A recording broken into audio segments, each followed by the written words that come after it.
Hey, thanks for logging on to the WCBS Virtual Business Breakfast. We'll be back before long having actual eggs and bacon or whatever you'd like to have in the morning, coffee. Hopefully you are ready to go because Joe Connolly certainly is. Our WCBS Virtual Business Breakfast this time is all about how to grow again, presented by the First National Bank of Long Island.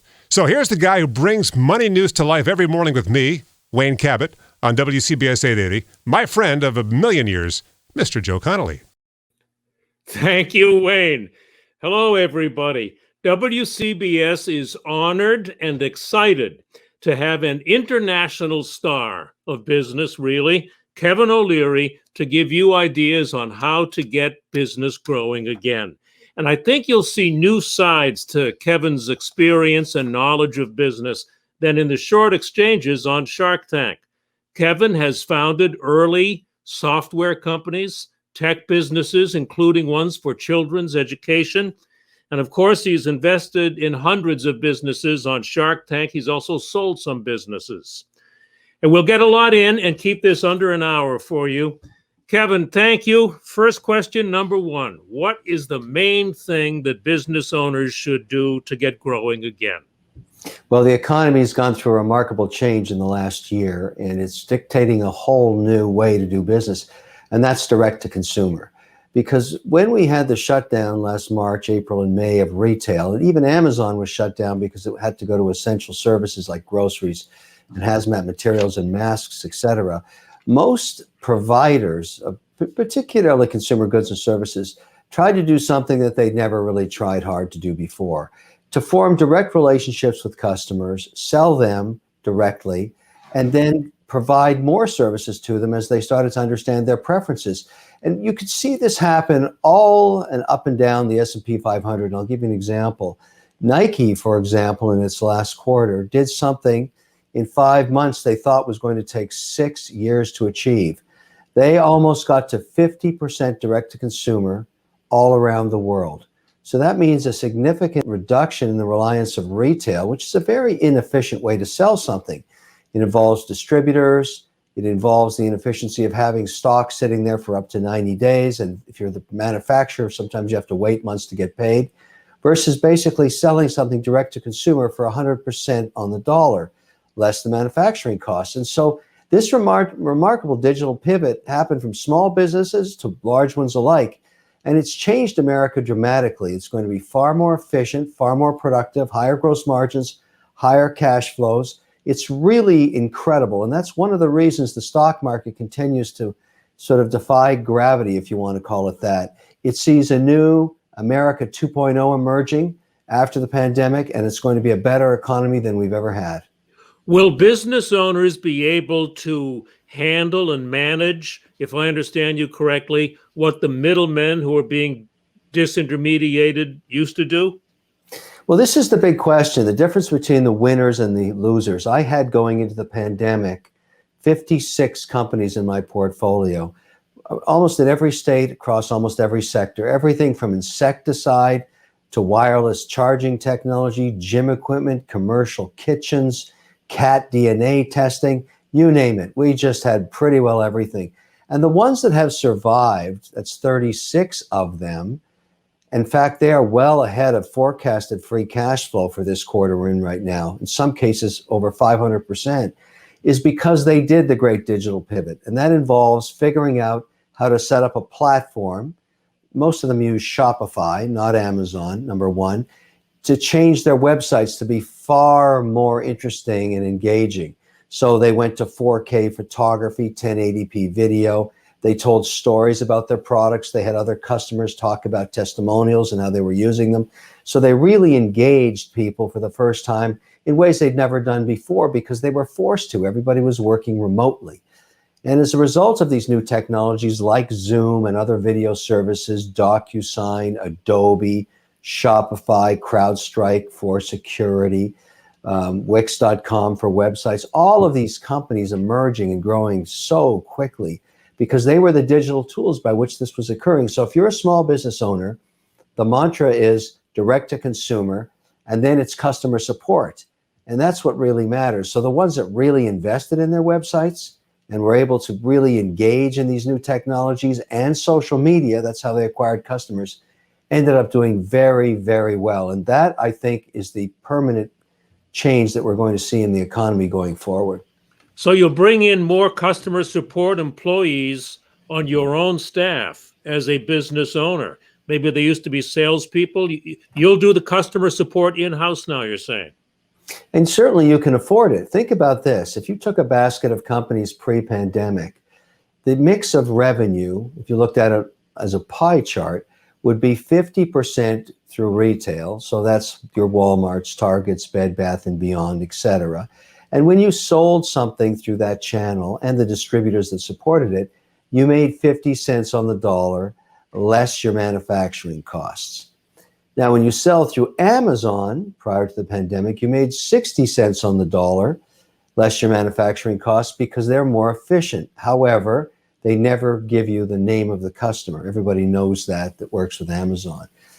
But if you looked at the last 10%, that was being sold direct from most little companies or large companies' websites, and that was 100 cents on the dollar gross margin, less customer acquisition costs, less manufacturing costs, but the most highly profitable part of the business. So if all of a sudden you go to 50% direct to consumer, which is basically what happened during the pandemic for most companies, you're making a lot more free cash flow, and you can afford to invest in your business or your website and customer support, and let's call it storytelling, because you're going to need that on a website, and you still make more money. And that's exactly what happened in the last year. Kevin, we're going to play some brief videos of leading New York business people who we know, who will make some comments about what they are seeing, and then we'll get your reaction as to what they're saying. The first one is with Kathy Wylde. She's the president of the Partnership for New York City, one of the leading business voices in New York. Employers are eager to have people back in the office. Maybe not every day, all day, the way it was before. But I think in terms of team building, in terms of culture sharing, in terms of communications internally, and really getting over the burnout that's been caused by remote work. I mean, there are no breaks with remote work. There's no moments of commute, of walk, of really no break in the day.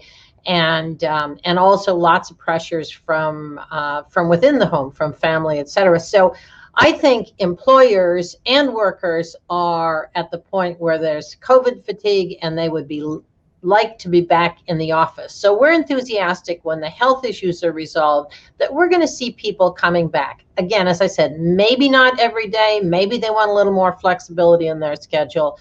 Obviously, it's going to require that schools are reopened for those with families, but I think a lot of people are going to be back. Agree? Not really. Yeah. I'll tell you what's happening. You know, not this is anecdotally, but it's from my own base of companies. We've got over 10,000 people in our supply chain and in the companies, and let me be specific. In the areas of accounting, logistics, compliance, those are the people that used to sit in cubicles in the basements of these companies. They have no interest in coming back to headquarters. Not now, not ever. And in fact, if you try and force them, they're going to go find a job somewhere else where they get that flexibility. And so I think Kathy's right that the majority of employees will come back. But the question is it going to be 15 or 20% that never come back? Because they don't have to. They now know that they can basically work very productively remotely with all of the tools that we now have and can provide to them, and do their jobs at their leisure. Maybe they're raising children in the suburbs. Maybe they're taking care of elderly parents. Maybe they just don't want that commute. That's not that much fun anymore in major metropolitan areas. And so the big question is, and I can tell you across my portfolio what we're budgeting for, having gone through the year, and now we're sort of budgeting Q2 and 3 of 2021. We're going to do an overall reduction of around 15% of square footage in headquarters in states like New York, like Florida, Texas, and California, which is the nexus of most of our company's headquarters. We're reducing that through renegotiating leases. In some cases, we're litigating. This is a major cost savings for us, even after we provide upgraded equipment to the employees that want to stay at home. It doesn't mean they never come back to the office, but maybe once a quarter, maybe even less. They just have no interest in doing it. And I think you're going to be quite surprised how permanent this will be. And so it has some implications for some sectors of the economy. And I'd argue commercial real estate probably has to go through a period of what I would call price correction. So if you had a AAA office tower in downtown New York or Boston that was trading at a 4.6 cap, those of you who know real estate understand what I'm saying, that cap rate's going up. My guess would be to 6%. So while that is occurring, that adjustment, and certainly it's happening in B-grade retail malls and stores, I have elected to reduce my exposure to commercial real estate materially from 31% down to 8%. And I'm going to keep it that way for the next 3 years while all of this gets worked out. Including retail. Retail is really challenged because if you're just 1,200 square foot space in a mall and the traffic's dropped 20%, I don't think that's going to work out for anybody because consumer preferences have dramatically changed in the last year towards online retail. It's so obvious. You only have to look at Amazon, but it's not just Amazon. Every brand is now selling direct to consumer when they can and should, because it's a far more efficient way to do it. So there's going to be that adjustment and that cost savings, and I think it'll be rather remarkable. I think the S&P will have some of the best gross margins they've ever had over the next 3 years. On hybrid workforces, though, some business owners tell me they worry about creating two classes of employees, those in the office and those out. Do you see an issue there? No, I don't.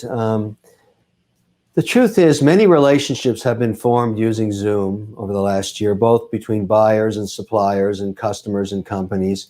And Zoom calls, whether you like them or not, are the standard for a lot of social norms. And they're the proverbial electronic or virtual stand around the water cooler and talk. So I don't think it's impossible anymore to make relationships. I think you can. They're just going to be done more virtually. And again, I argue that, at some point people will get together. But if you're in compliance or accounting or logistics, that job was very much a task-based, time-managed based function. And so you don't need to do that in a basement pod somewhere. You do it anywhere you want.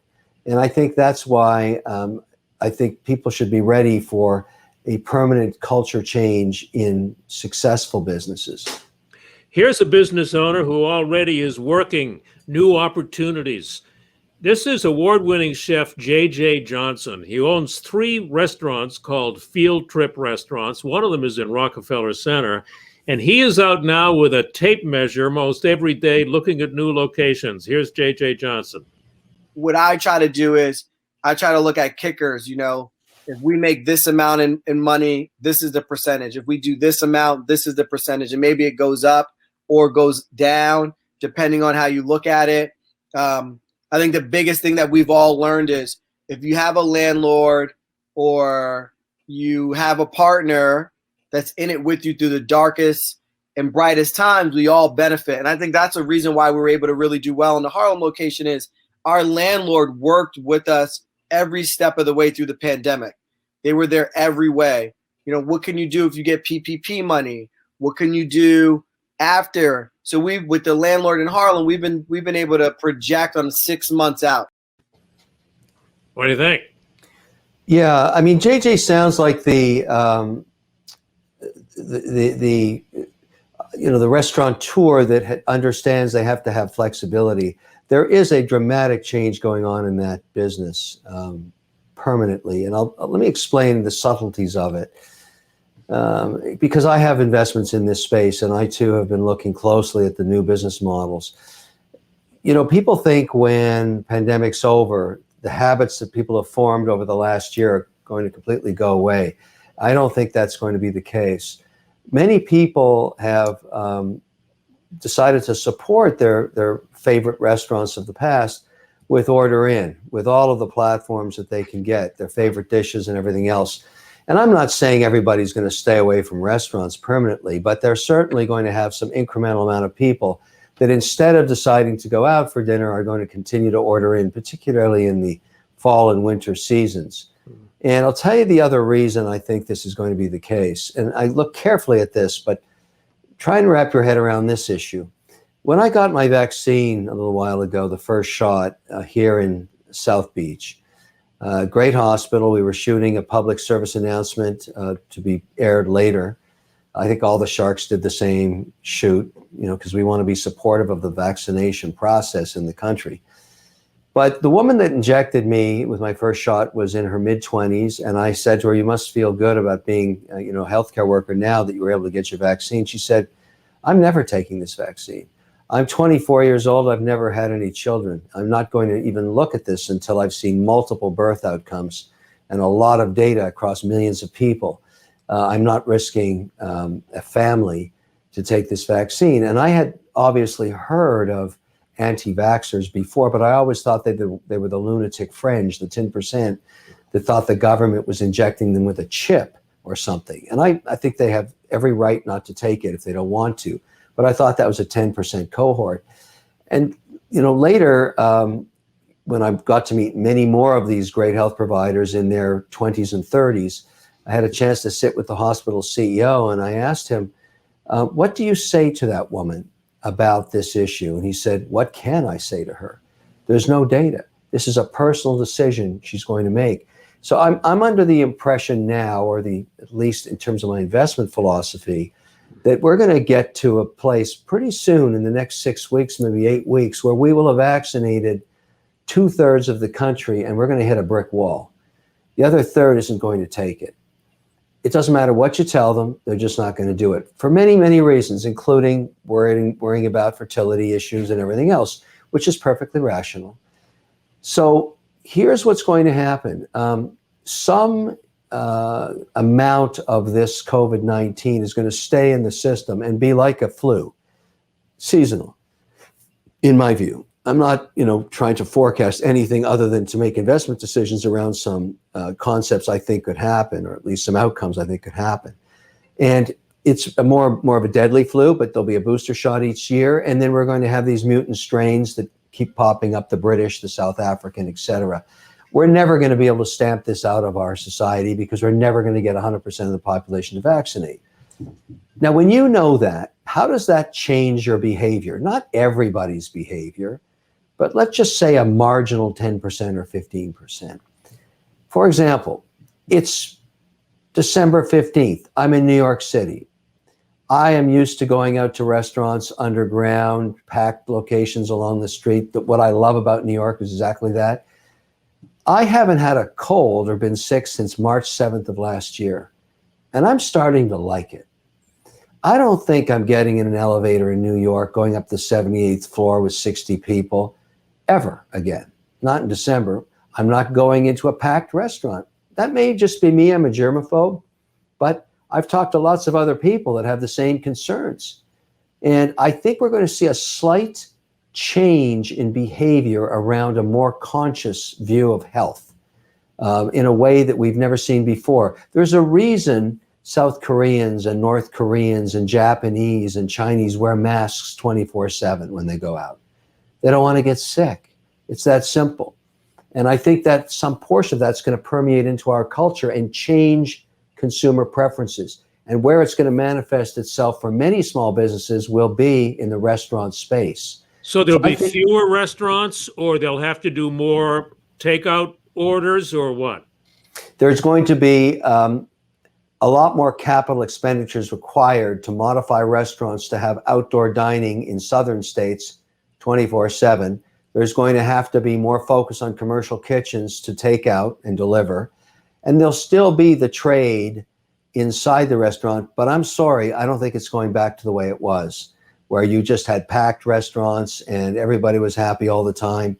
I think there's going to be a marginal change, but just enough to affect the income statements and balance sheets and business models of many food services companies. Kevin, here's somebody who has knowledge of what's going on in a lot of different industries. The person who is presenting this program, Chris Becker, president of the First National Bank of Long Island.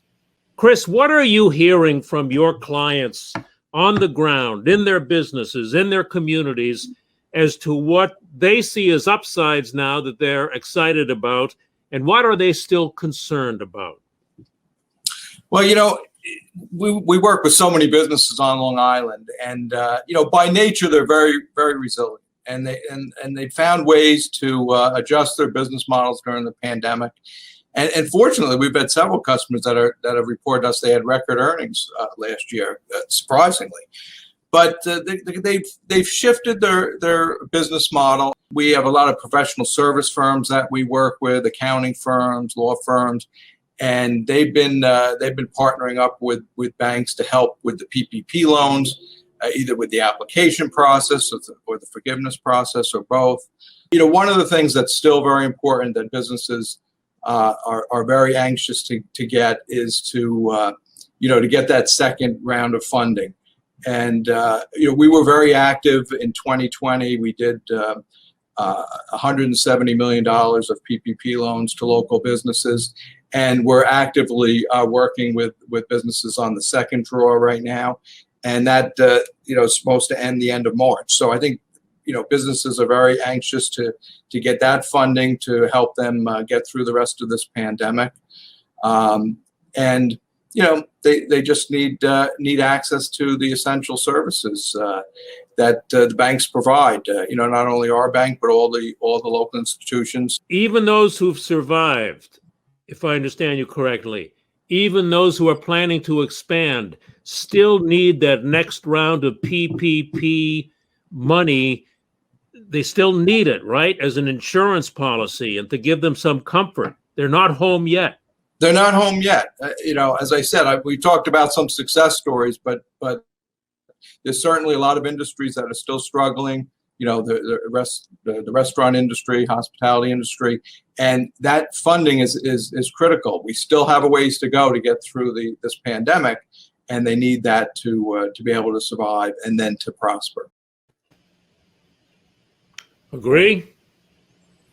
No, I'm not a fan of PPP loans anymore. Wow. I watched the first PPP program. I'm going to make this is a personal estimate, but I think 66% of that money was completely wasted. What I didn't know at the beginning of the pandemic is that some consumer behaviors are now permanent, and that trying to forecast the outcome of something as transformative as a pandemic that affects every person in America, because it did in one way or another, is very hard to do. The economy makes, one thing that was correctly said in that interview was that many of these businesses made adaptive moves and changed their business models. That is 100% correct.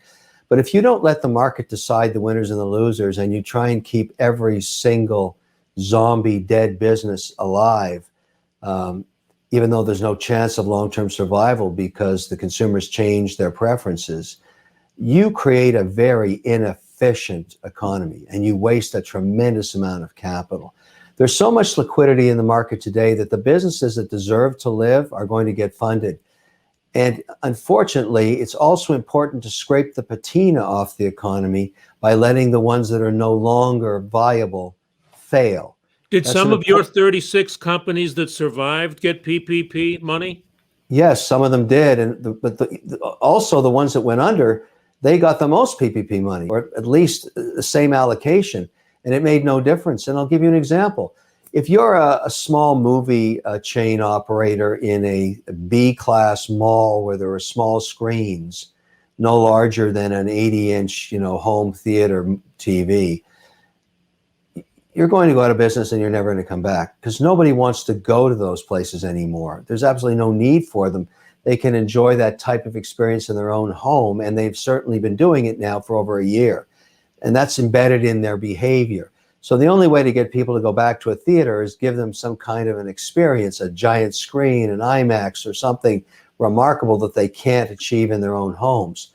So thousands and thousands of screens are going to go dark forever. And we gave plenty of PPP loans to them. What for? I mean, that was a complete waste of money that could have gone and helped unemployed people.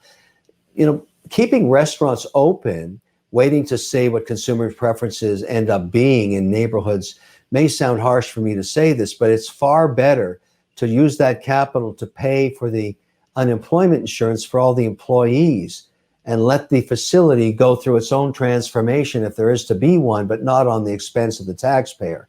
There's just too much of this, including in this $1.9 trillion package. I actually had the chance to review it. Most people, most taxpayers will not read it. It was disheartening to see the waste in there. All the money in the pork being, under the name of COVID, millions of dollars. There's $300 million to research, the impact of COVID on animals. I don't know an animal that's been affected by COVID. I mean, that's a ridiculous waste of cash. And you see it all through that bill. My guess is 50% of that bill is complete waste and Kevin, shouldn't be done. I've known some business owners, for those whose businesses have failed or who may not make it through this, some go to work as managers in larger companies and do quite well. What have you noticed people whose business fails doing after that works out for them?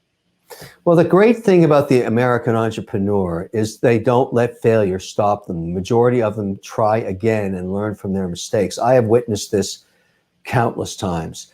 And so I feel very sorry and compassionate for families whose businesses have failed, but I know the reason they had the business in the first place is they have a burning ember of entrepreneurship in their hearts, and they want to be free and run their own lives and schedules. And I completely understand that. But you've got to realize that you have to do a digital pivot. You have to figure out what the economy wants now that it's gone through the transformation. And great entrepreneurs can do that. I don't want to sound heartless saying I don't want government bailout, but I really don't. I've come to the conclusion the economy, which is probably going to clock in at about a 7% GDP growth, which is phenomenal, and we're seeing a downward movement in unemployment, which is important. It's like a coiled spring. The best thing we could do now for all of these people you're talking about, including the ones whose businesses are failed or failing, is to spend all of our energy getting people vaccinated. I wish the bill, the 1.9 trillion, was simply one that did only two things. It took care of people that are really hurting, that are unemployed, that are being displaced by the economy for no reason of their own. And so why are we giving checks to people that are gainfully employed? That doesn't sound right at all. And I know that bothers many people. If you're fully employed and the government's writing a check to you, does that even make sense? It doesn't, in my view. But why not take that money and redirect it to people that really need it? And there's still millions of them.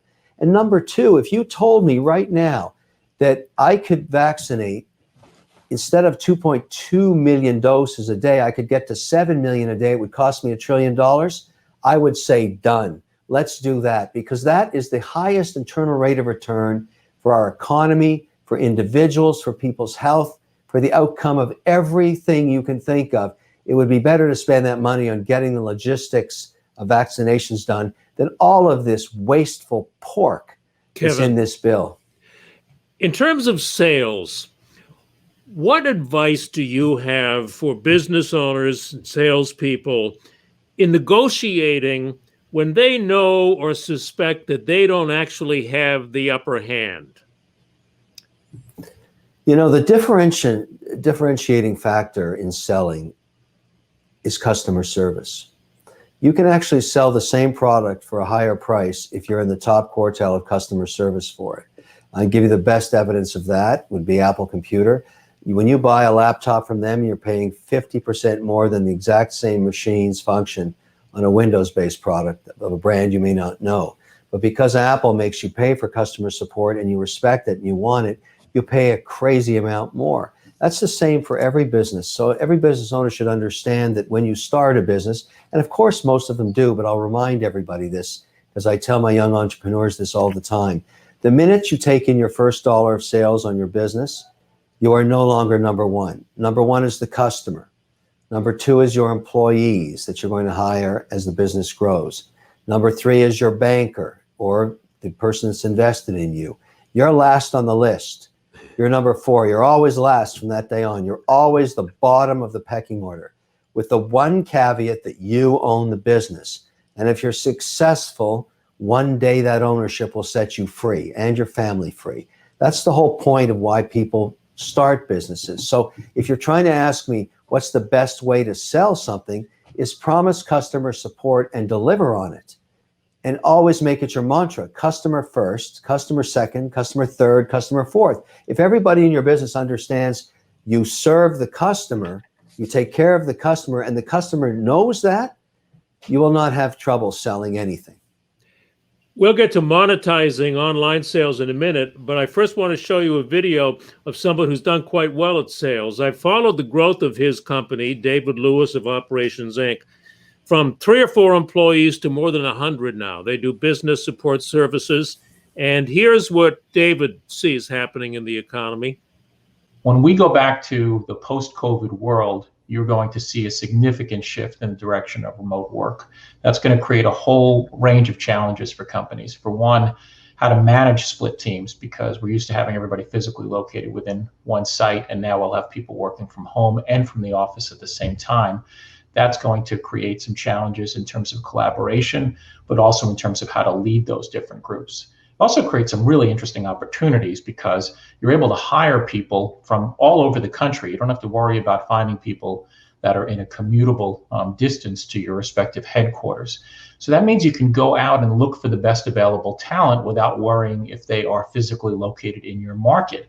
And what we're already seeing in our company and in others we support is that you can probably check all the boxes you're looking for in terms of skill sets as it relates to those individuals, and actually find great talent for less money than you're spending right now, especially in markets like New York, where the high cost of living and the high cost of living translates into higher salaries as a whole.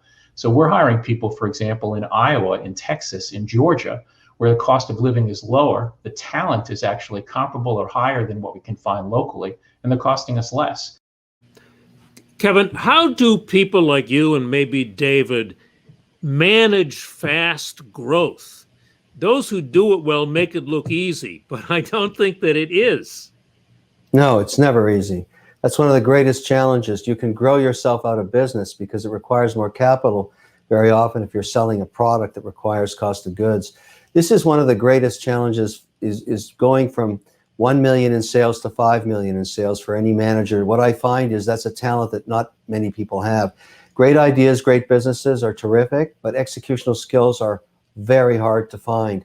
Very often that's at a point where you bring in professional management or you work with somebody that offsets your own weaknesses. Most businesses fail sometimes because of very rapid growth and not being able to manage it and starting to delegate and everything else involved in managing that process. But he's absolutely right. It's a challenge, there's no question. Kevin, we asked some WCBS listeners for their questions for you, and here's our producer, Neil Caruso, with a few of those questions for you. So, Kevin, Joe alluded to this earlier, but the number one question we got for you is, how do you monetize digital content? So the key to digital content is really just one metric. It's to reduce customer acquisition costs for your product or service. And you think about what Shark Tank really does. I mean, it's a great show. It's a big platform. It's been a wildly successful program. But at the end of the day, when an entrepreneur comes on and shows their product or service, it's 8 minutes of prime time network television, which you can't buy. And then it goes into syndication and 100 million more eyeballs see it. And that product or service is obviously available online and it starts to sell. Now, when they acquire that product or service, because they saw it in Shark Tank, the customer acquisition cost is zero. So basically what you're trying to do when you make new digital content is to tell a story about your product, show it in its best light, try and get testimonials from other users that are using it and why they use it, and try and acquire customers at the lowest cost you can. Remember, long-term outcome is basically customer acquisition costs have to be less than lifetime value of the customer acquired. Otherwise, you go out of business. And Kevin, we've been watching a lot of your YouTube videos. They're very fun to watch. What's interesting is you show your hobbies on it: biking, playing the guitar, Chef Wonderful videos. First of all, how do you have time for all of that? And second, how can others improve their work-life balance? Well, what I found, is people want honesty and transparency. The issue with social media now is it's way better just to make it real and be honest and show how you live your life. And maybe a slice of that is what makes it engaging. And that's what I try and do, because I work and live that way. I don't work 9 to 5, obviously. And I try and find life balance in doing the things I love to do while I'm working. And I work 7 days a week, but I don't work every hour. And so the way of the world, because I have investments all around the world, somebody's awake whenever I am. And I got up this morning at 5 a.m., to work out before I did CNBC at 7:30. And then the day just rolled on from there. And so it's sort of a routine. And then when I'm doing that, I did a magazine cover shoot here in Miami at a resort close to here. And I brought a film crew. We just shot the making of the cover of the magazine. It's really interesting to watch that happen. People enjoy behind the scenes stuff. And that's what you tend to see on YouTube, and it engages people. And the YouTube is itself monetizable. I share revenues 50-50 with Google, and I have a lot of sponsors that pay for the production. So it's a business.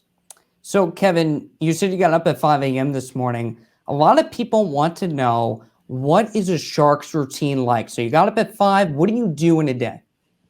So at 5 o'clock, I read the bond reports from Asia and Europe, because the truth is, if you want to know what stocks are going to do, look at bonds first.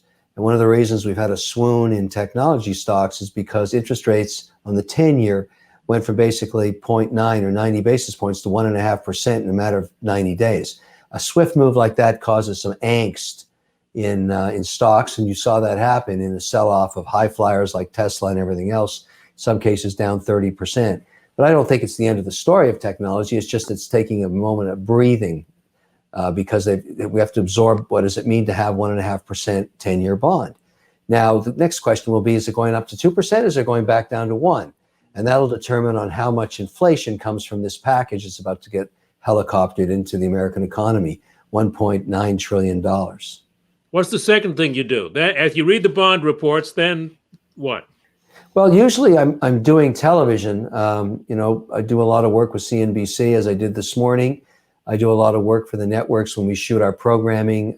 Right now, we don't do it in the studio. We have to do it behind a green screen, and then the computer stitches it together. That's very time consuming. And I also, enjoy cooking. I'm a classically trained chef in French Asian fusion, and I like to cook. It takes my mind off business. And I have a big business with QVC, as Chef Wonderful. So I'm working with them, doing sous vides, pastries. I have a huge wine business with them. So there's I try and make it different and shake it up into things I enjoy doing. It's busy, but because it's different, I think it keeps me, engaged, if that's the word. What industries will you be investing in the next year? Well, I have a big thing going on in financial literacy. I have a product called Beanstocks, which is a robo-advisor that allows young people, sort of in their early 20s to start saving, but easily. Basically, we've made it so simple that you try and take $100 a week and put it into the markets through indexing ETFs. And I'm a big believer in that. I've invested quite a bit of money in getting it off the ground. I'm very proud that it's doing quite well.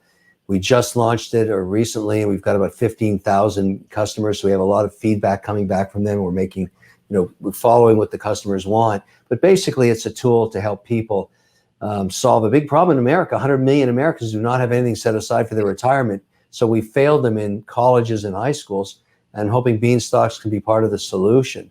I'm also very interested in equity crowdfunding. I've got a pretty big amount of time tied up with the Start Engine, which is a company I invested in, and I'm the paid spokesperson for it at the same time. I use it to fund some of my Shark Tank companies. It's a brand new, the regulator starting later this month is going to allow, instead of just $1,070,000, you can raise $5 million with equity crowdfunding on your first round. So that's going to be competitive with venture capitalists. It's far more attractive in some ways. And then lastly, my big shock over this last year, which stunned me, was how much of my companies did not have their tax and payroll records in order. They weren't even able to apply for the PPP loans because they just didn't have their books in order. So I've invested in a platform called Tax Hive, which is specifically does tax work for small businesses. so that never happens to me again. I mean, I try and solve my problems, and I'm a paid spokesperson for them as well, because those are everybody's trying to raise money and everybody needs good records. I mean, that's it. So those are some of the things that I spend my time on. And also, I was going to show people this, you alluded to it. This is one of Kevin's books, and he talks a lot in here about how important it is for you to teach your kids about money. And he gives you tips for teaching your children about money from ages 4 up into their early 20s. And you're talking about building their legacy. And it's very interesting. I would suggest it. We saved this last video for you because we think you will like this, because as you said, you own OLeary Wines, and we want you to meet Sunshine Foss, who 2 years ago opened a wine business in Brooklyn, and it's called Happy Cork Wines. Kevin, meet Sunshine. We are a Black-owned store, so we do focus a lot on minority-owned brands, from women-owned brands that are underserved. You typically don't find a spotlight on women-owned brands in any sort of liquor store or wine store setting. And that was a huge focus for me. I'm a female. I wanted to make sure that we were represented and we had a platform. So we do have a large selection of biodynamic, sustainable, natural wines. So finding those was kind of like a challenge. And also, too, one of the main things that I really wanted to focus on was giving an amazing assortment without breaking the bank. I wanted you to be able to come in and get an amazing $9 bottle of wine that's going to be organic and vegan, and the sustainable story behind it. Interesting. Well, she's right about one thing. The majority of wines sold in America, 97%, is sold for under $14 a bottle. So a $9 bottle of wine is right in the middle. That's exactly where it should be. It sounds like a good strategy to me to have a broad assortment at that price point. That's probably going to be very successful. She is already, and she brought in other local business owners from Brooklyn to sell their products during the pandemic. And we hope you've enjoyed meeting just a few of the New York business people who we know. And it has been wonderful to listen to you talk and to hear more than we do in those short exchanges on Shark Tank. Kevin OLeary, thank you very much. Thank you. I've really enjoyed it. Take care. I hope you got some ideas from this program that you'll be able to take with you to your business. That's our goal. These breakfasts have become a mission for me and for WCBS. There's nothing better for us than when we can bring you something that makes you say, that's interesting, that's a good idea, maybe I'll try that in my business. That's what we're here for. So thank you to Kevin OLeary, to the First National Bank of Long Island, to producer Neil A. Caruso, and executive producer Tim Sheld, and thank you to you for listening to WCBS and watching the Business Breakfast. We'll talk to you on the radio or online.